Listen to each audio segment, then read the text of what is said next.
क्या शुभमन गिल विराट कोहली की तरह नजर आ रहे हैं या वो बनने की कोशिश कर रहे हैं, या हम और आप उनकी हर चीज में विराट कोहली के अक्स देख रहे हैं? क्योंकि विराट के साथ वो बहुत लंबे समय तक खेले। सोशल मीडिया पर इंडिया वर्सेस इंग्लैंड सीरीज में अनगिनत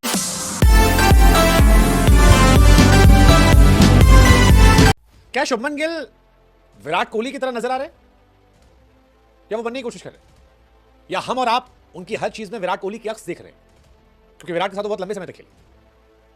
सोशल मीडिया पर इंडिया वर्सेस इंग्लैंड सीरीज में अनगिनत ऐसे लम्हे आए जहां पर बहुत सारी तस्वीरें वायरल हुई जिसमें जो काम विराट कोहली करते थे एग्जैक्टली वैसे ही वो काम शुभमन गिल कर। आप बहुत सारी तस्वीर उठा लीजिए। आप कैप्टनसी करते वक्त स्लिप से उनके बॉडी रिएक्शंस को देख लीजिए, वही एग्रेशन है जो विराट दिखाते थे। आप उनकी बैटिंग में देख लीजिए, कैप्टन के तौर पर उनकी जो स्टेटमेंट है वो देख लीजिए, बॉडी मूवमेंट देख लीजिए, या फिर जिस तरह से शुभमन गिल इंग्लिश खिलाड़ियों पर चढ़ रहे हैं, लड़ रहे हैं, वो पुराने समय में इंडिया वर्सेस इंग्लैंड सीरीज में विराट कोहली की एग्रेशन और फाइट किया दिलाते। लॉर्ड्स टेस्ट मैच में तीसरे दिन हालांकि पूरा दिन बड़ा बोरिंग था। इंग्लैंड बेसबॉल नहीं खेल पाई, इंडिया तेज तर्रार नहीं खेल पाई, लेकिन आखिरी कुछ लंबे सिनेमा थे। इंडिया ने 11 रन पर 4 विकेट गंवाए और इंग्लैंड जो है वो बल्लेबाजी करने आई।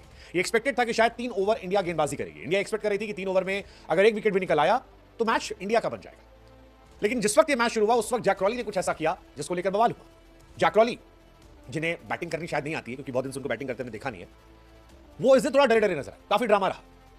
387 पर इंडिया ऑल आउट हुई थी और बुमराह गेंदबाजी शुरू करे।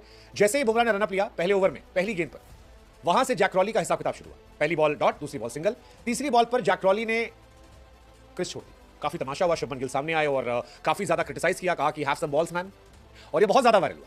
अब ये एटीट्यूड, ये एग्रेशन जो था, ये लोगों को विराट की याद दिला रहा था कि विराट एक जमाने में ऐसा ही करते थे। ऐसे शब्दों का इस्तेमाल आमतौर पर गिल को आपने करते नहीं देखा होगा। विराट परफॉर्मेंस भी करते थे और विराट एटीट्यूड भी दिखाते थे, और वही गिल कर रहे हैं। गिल ने इस टेस्ट सीरीज में डबल सेंचुरी लगाई, शतक लगाया, पहली बार पहले टेस्ट मैच में भी अच्छा खेला था। इस टेस्ट मैच की पहली पारी में वो नहीं चल पाए, लेकिन सेकंड पारी में आप उनसे एक्सपेक्ट करते हो अच्छा खेलेंगे।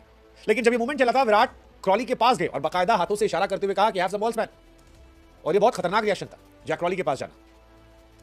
उसके बाद जैक क्रॉली एक बॉल और खेलते हैं और उनके हाथ पर लगती है। जैक क्रॉली ग्लव्स निकालते हैं और एक्चुअली वो टाइम वेस्ट करना चाह रहे थे। जैक क्रॉली चाहते थे कि थोड़ा टाइम और वेस्ट हो जाए ताकि जो 3 ओवर है वो ना हो पाए।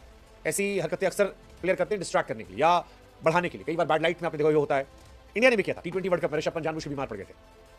लेकिन जैक क्रॉली ने दूसरी बार ये किया तो फिर शुभमन चढ़ गए और जबरदस्त तरीके से चढ़े। चढ़ने के बाद काफी ज्यादा तूतू में हुई, पहले जैक क्रॉली से, उसके बाद बेन डकट से। और इसीलिए हमारे मन में बार बार सवाल है कि क्या शुभमन जो है वो प्रिंस टू किंग बनने की तरफ है।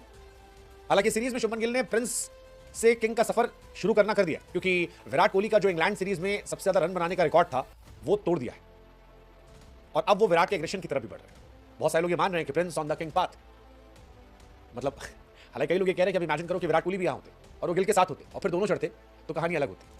बट जिस तरह से जैक क्रॉली के ऊपर जो चढ़े, लोगों को विराट याद आए। बेन डकेट ने भी कोशिश की और वहां पर भी काफी ड्रामा हुआ। अंपायर भी ऐसा लगा कि मूड में थे। राहुल ने कोशिश की दोनों को संभाला जाए। बाद में केएल राहुल ने कहा भी कि जो ग्राउंड पर हुआ वो ग्राउंड तक की कहानी है। बट ये एग्रेशन इंडिया के लिए काफी इंपॉर्टेंट रहा। अब ये एग्रेशन इंडिया को जोड़ेगा या फ्रस्ट्रेट करेगा, ये चौथे दिन की कहानी है। लेकिन गिल इज न्यू विराट कोहली, ये काफी ज्यादा आज चर्चा के विषय में रहा। हिस्टोरिक वेन्यू था, इस हिस्टोरिक वेन्यू पे विराट ने भी रन बनाए थे और गिल भी बना रहे। परफॉर्मेंस बड़ी है। विराट भी यंग कैप्टन थे, 25-26 साल की उम्र में। गिल भी वही, और इसीलिए शायद लोग कह रहे हैं कि Prince following the footstep of Virat Kohli. Anyways, पांचवें दिन, चौथा दिन काफी इंपॉर्टेंट रहने वाला है, और चौथे दिन पर हम सबके निगाहें कि सुबह क्या होता है, क्योंकि शाम को इंडिया को जो 2-3 ओवर नहीं मिले उसका नतीजा सुबह दिखाई पड़ेगा। हो सकता है कि सुबह जब मैच शुरू हो तो एक बार फिर एब्सोल्यूट सिनेमा जो है वो दिखाई पड़े। वैसे भी बेन डकेट ने ऋषभ पंत को चढ़ाया, ऋषभ ने बेन डकेट को चढ़ाया, जैक क्रॉली साथ ये हो गया। इंडिया को भी टेस्ट करना है, इंग्लैंड को करना है।